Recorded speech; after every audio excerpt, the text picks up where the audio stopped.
Hello, this is Dr. Carla, and on this week's Wisdom Wednesday, we are going to talk about how do I fit my CrossFit or my high intensity training into my triathlon season, or vice versa. Well, first of all, we need to figure out what are your goals and what is the distance that you're going to be doing. Before we set out how many days you should be doing what, let's also discuss that CrossFit, or the type of training that we do, is actually supposed to be supplemental to another sport. That's the way it was designed. So if you're not doing another sport, by all means, 6 days a week, that is your thing.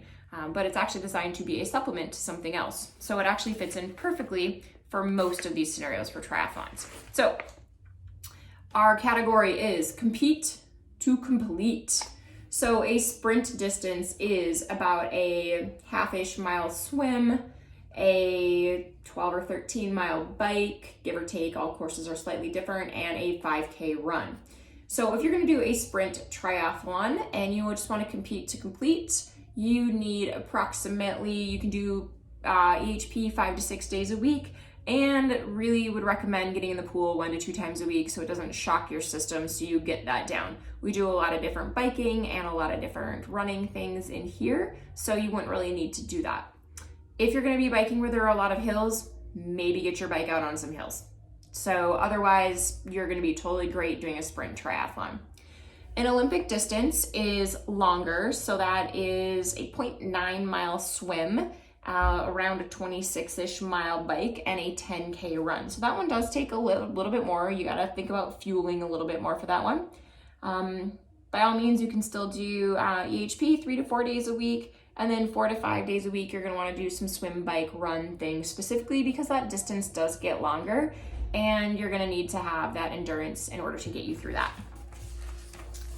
All right, then there is the next, I want to excel at my triathlon. I just don't want to complete it. So for that sprint, you can still come to EHP 4 to 5 times a week, and then 3 to 4 times a week, do something swim, bike, run specific, just to make sure you're getting something like that in.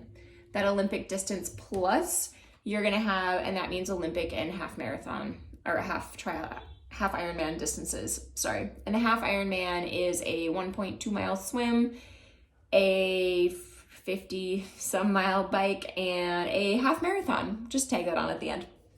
So you would want to do 3 to 4 days a week at EHP to keep your strength and that type of muscular stamina up. But then you're going to want to do 5 to 6 days a week of swim, bike, run specific. So yes, on a lot of these days, you will have a 2 a day if you want to excel at that longer distance triathlon. And then we have the longer distances. So half Ironman is dependent upon the person, but we're gonna talk Ironman. So I've only completed a half Ironman. I have not completed a full Ironman. Not sure I ever will, but I've worked plenty of them.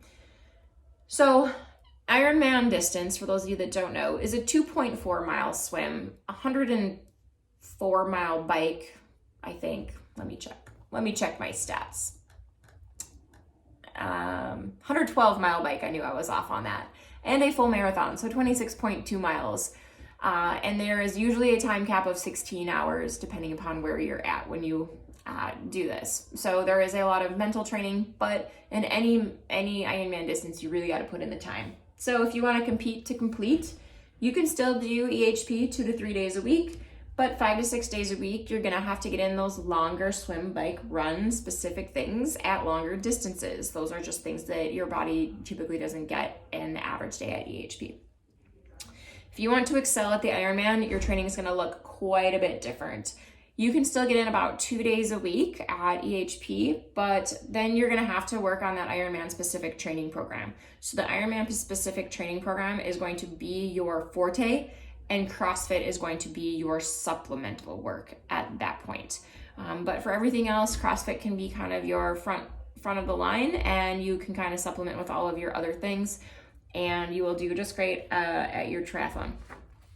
I would also recommend that if you do not know how to swim, hire a swim coach. They are well worth their pay, and you don't want to be that one out there that needs to grab on to the boat or the kayak or the canoe because you're cramping up at the 200 meter mark. So get yourself a swim coach, learn how to swim, learn how to control your breathing, And I wish you guys all the best of luck in your triathlons this year, and I hope to complete one myself. So have fun with it.